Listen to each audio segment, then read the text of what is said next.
Imagina acordar numa manhã qualquer, olhar em volta e perceber que tudo o que você construiu ao longo de décadas simplesmente sumiu.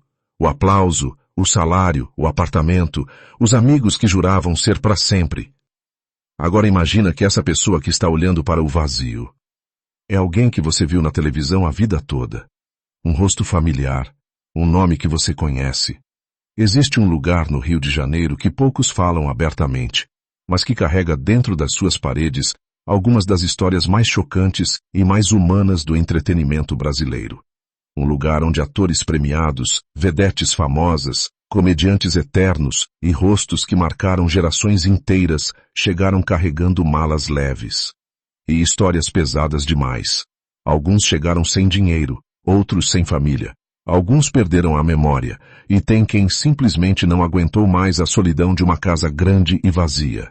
O retiro dos artistas não é um asilo, não é um depósito de gente esquecida.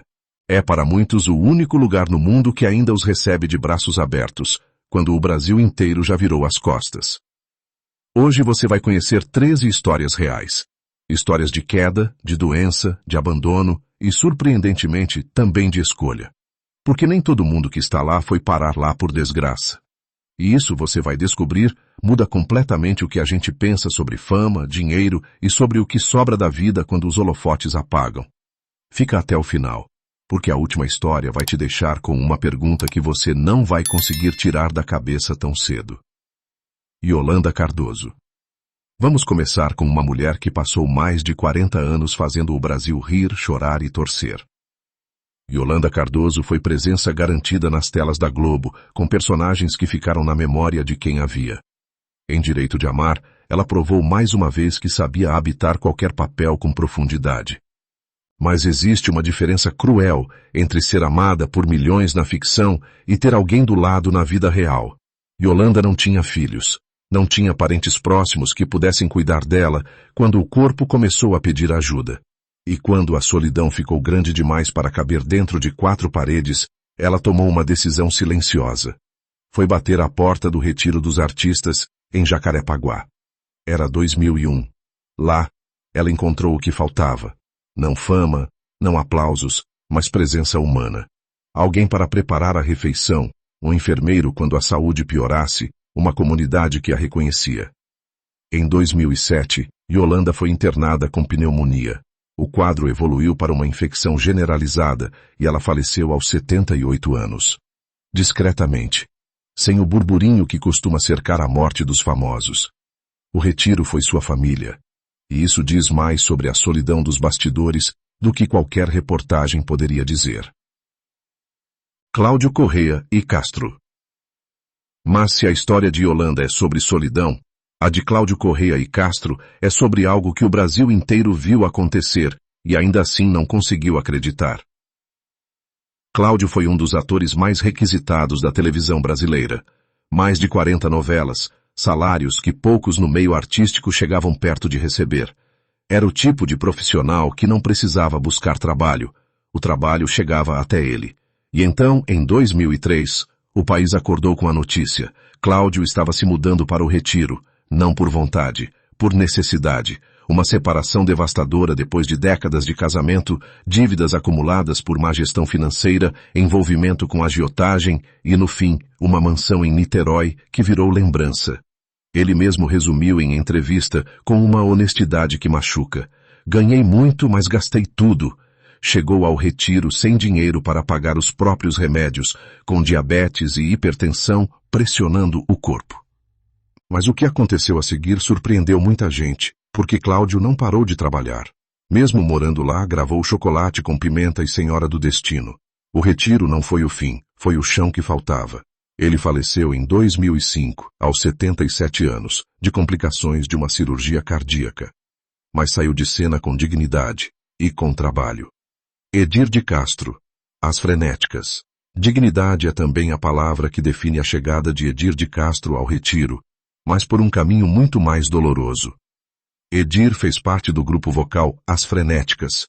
Foi presença marcante em novelas como Escrava Isaura e Por Amor, e construiu uma carreira que atravessou décadas. O que ninguém esperava era o diagnóstico que chegou em 2011, mal de Alzheimer. A doença não avisa, não negocia e não respeita conquistas.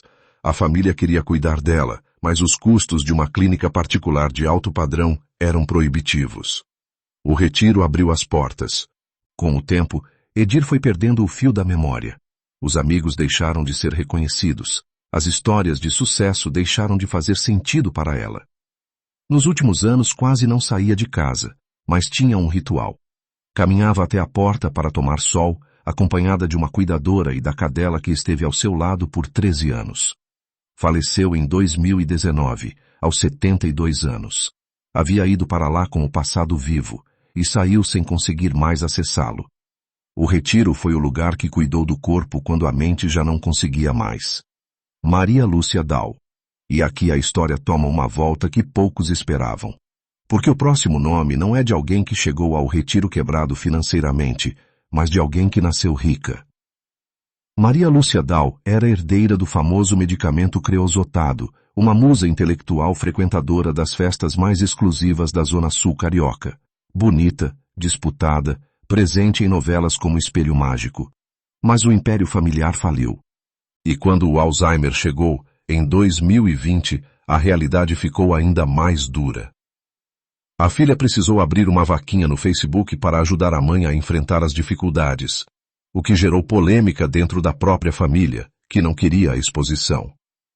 Maria Lúcia, que um dia bebeu champanhe em festas que poucos tinham acesso, passou seus últimos dias num quarto simples do retiro. Faleceu em 2022, aos 80 anos. A lição que ela deixa é incômoda. Berço de ouro não é blindagem. A fragilidade da velhice chega para todos.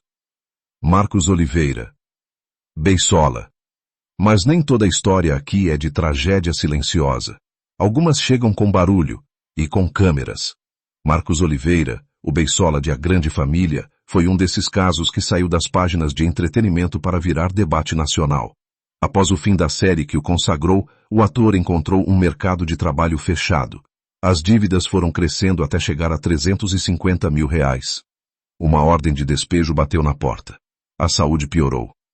E Marcos foi ao ponto de pedir ajuda publicamente pela internet. Algo que chocou quem o acompanhava desde criança. Em 2023, o retiro ofereceu uma vaga. Ele foi visitar, aceitou e recuou. O motivo? Seus cachorros. O espaço aceita apenas um animal, e Marcos tinha mais de um. Não quis deixar nenhum para trás. Muitos leram nessa recusa um sinal de que ele ainda acreditava num retorno à carreira solo. E talvez estivessem certos. Porque em 2025 a situação mudou. A atriz Marieta Severo custeou uma casa completa para ele, com cama, sofá, geladeira e tudo o que precisava para recomeçar. Uma mão estendida no momento certo pode mudar o rumo de uma vida inteira. Paulo César Pereio. Paulo César Pereio tinha uma palavra que detestava: aposentadoria. Com mais de 60 filmes no currículo, o bad boy do cinema brasileiro era o tipo de artista que vivia pela arte e pela irreverência. Mas quando a pandemia chegou em 2020, morar sozinho em São Paulo com saúde debilitada deixou de ser estilo de vida e virou risco real. Pereio foi para o retiro sem dramas. Transformou a casa num santuário de livros e pôsteres, passeava pelos corredores, conversava com quem cruzava seu caminho e recebia de tempos em tempos a visita da ex-esposa Cissa Guimarães. Para ele, estava tudo explicado numa frase: vim para sobreviver. Simples assim. O retiro foi uma decisão racional de um homem que sabia exatamente o que precisava. Faleceu em 2024, aos 83 anos, de doença hepática avançada. Mas viveu seus últimos anos rodeado de presença, que era tudo o que importava. Rui Rezende. Professor Astromar Rui Rezende chegou ao retiro em 2019 com uma postura diferente de quase todos os outros. O eterno professor Astromar de Roque Santeiro não foi empurrado pela falência nem pela doença. Foi uma escolha pensada, feita em conjunto com a família, depois de concluir que viver sozinho no Rio de Janeiro já não fazia mais sentido. E aqui a história dá uma volta que ninguém esperava, porque Rui chegou ressabiado, com a imagem de asilo na cabeça, e encontrou outra coisa completamente diferente. Encontrou comunidade, livros, cinema, tempo para escrever. Hoje é um dos moradores mais queridos do espaço. Em entrevista, disse algo que ficou: até os milionários um dia vão precisar de ajuda. Rui não foi para o retiro derrotado.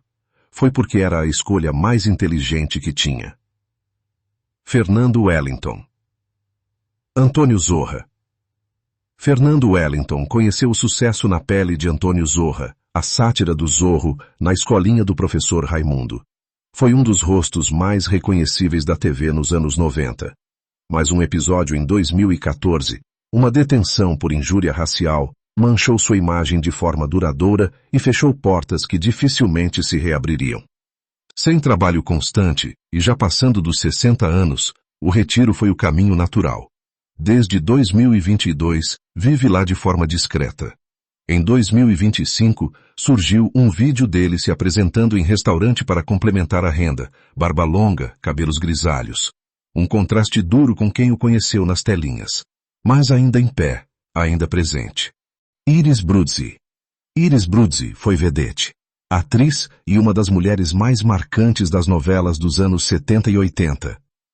Corpo a corpo, vale tudo. Ela estava lá. Em 2005, após sair da Record com uma indenização judicial de R$1 milhão, parecia que a vida financeira estava resolvida. Mas não estava. O apartamento foi perdido. Ela foi morar com o filho na Flórida, onde também se tratava do Alzheimer. Então perdeu o Green Card e precisou voltar ao Brasil. O filho não a abandonou, pelo contrário. Investiu R$30 mil na reforma de uma casa dentro do retiro, a de número 9, para que a mãe tivesse conforto, móveis novos, acompanhante e acesso à estrutura médica do lugar.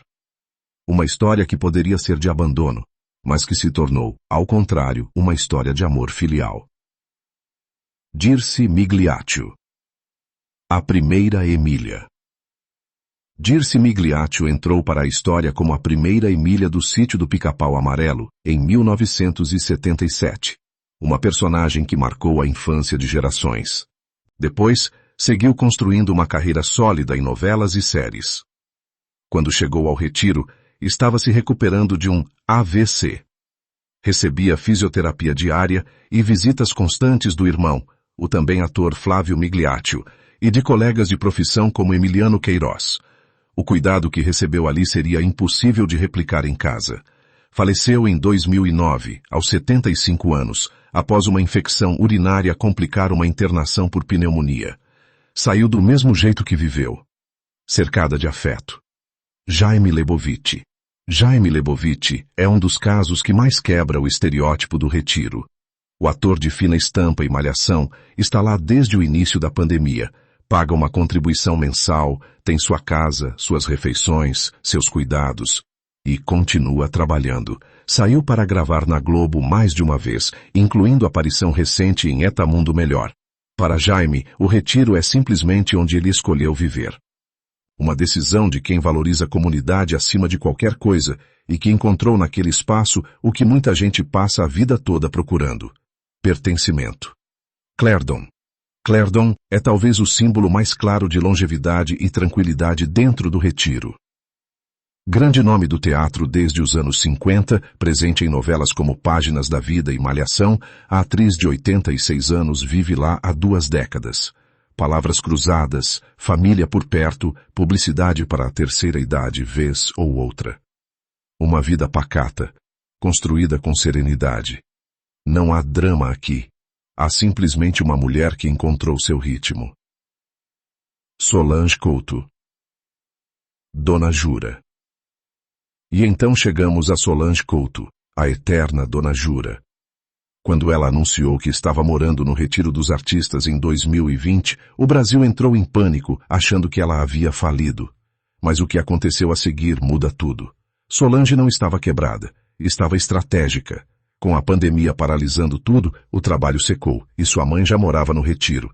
Então pediu autorização para ficar, temporariamente, para estar perto da mãe e atravessar aquele período difícil em comunidade. Decorou a casa, mostrou a rotina para os seguidores, desmistificou o lugar e ainda ajudou a organizar doações. Quando a pandemia recuou e o trabalho voltou, ela pegou as malas e foi embora para a própria casa. Antes de sair, deixou um testemunho. É um lugar de puro conforto, seguro, muito bem cuidado, com um astral maravilhoso. Quem mantém o retiro de pé? E por falar em quem mantém esse lugar funcionando, porque o retiro não funciona por milagre. As contas chegam a R$10.000 de água e R$25.000 de luz por mês. Não existe cobrança obrigatória de aluguel para os moradores. Quem sustenta tudo isso são colegas de profissão que ainda estão no auge e escolhem retribuir. Marieta Severo não doa cestas básicas, ela doa casas, financiou construções inteiras dentro do espaço. Glória Pires e Fernanda Montenegro contribuem de forma discreta e constante.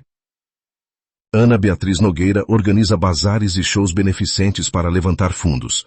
E Boni, ex-poderoso da Globo, sempre foi um dos maiores apoiadores financeiros da instituição. São eles que garantem que a cortina não se feche para quem um dia a abriu para o Brasil inteiro. 13 histórias. 13 vidas construídas debaixo de holofotes. E um único lugar que as recebeu quando os holofotes apagaram. Mas o que fica depois de tudo isso não é a lista de nomes. Não é o catálogo de novelas ou a contagem de filmes. O que fica é uma pergunta desconfortável que essas histórias colocam na mesa sem pedir licença. O que acontece com quem entretém o Brasil a vida inteira quando o Brasil deixa de precisar ser entretido? Yolanda não tinha ninguém. Cláudio gastou tudo. Edir perdeu a memória. Maria Lúcia viu o berço de ouro desaparecer. Cada um chegou ao retiro carregando um tipo diferente de perda. E, no entanto, todos encontraram lá algo que o sucesso nunca garantiu. Presença. Alguém que aparece de manhã. Alguém que prepara a refeição. Alguém que sabe o seu nome mesmo quando o mundo já esqueceu. E aqui está o ponto que a maioria das pessoas erra quando pensa no retiro dos artistas. Elas enxergam um lugar de fim. Um destino de quem perdeu. Mas Rui Rezende chegou lá por escolha. Jaime Lebovitch está lá e continua trabalhando. Solange Couto ficou um tempo, desmistificou o espaço e saiu com mais respeito pelo lugar do que quando entrou. O retiro não é o capítulo final de ninguém. Para muitos, é o único capítulo onde finalmente há paz. Existe também algo que essas histórias revelam sobre a classe artística que raramente vem à tona. Porque enquanto uns chegam quebrados, outros, que ainda estão no auge, abrem a carteira, reformam casas, organizam shows, fazem doações silenciosas. Marieta, Glória, Fernanda, Ana Beatriz. Nomes que poderiam simplesmente virar as costas e ninguém ficaria sabendo, mas que escolheram ficar. Que escolheram lembrar que um dia estavam do mesmo lado, debaixo das mesmas luzes. E que a diferença entre quem doa e quem recebe é muitas vezes apenas uma questão de tempo e de sorte. A fama é emprestada. O dinheiro é volátil. A saúde, todo mundo sabe, não avisa quando vai embora. Mas a solidariedade, essa, quando existe de verdade, dura. E é ela que mantém o retiro de pé, mês após mês, conta de luz de R$25.000 e tudo mais. No fim, o retiro dos artistas não é um símbolo de fracasso. É um espelho que reflete o que a sociedade prefere não encarar diretamente, que envelhecer é humano, que precisar de ajuda é humano, e que nenhuma quantidade de aplauso protege alguém da passagem do tempo. O que protege é outra coisa. É o tipo de laço que se constrói ao longo de uma vida. Não nas câmeras, mas nos corredores, nas conversas de fim de tarde, nas mãos que aparecem quando as outras somem. Esses 13 nomes viveram isso na pele. E deixaram, cada um do seu jeito, uma lição que vai muito além das telinhas.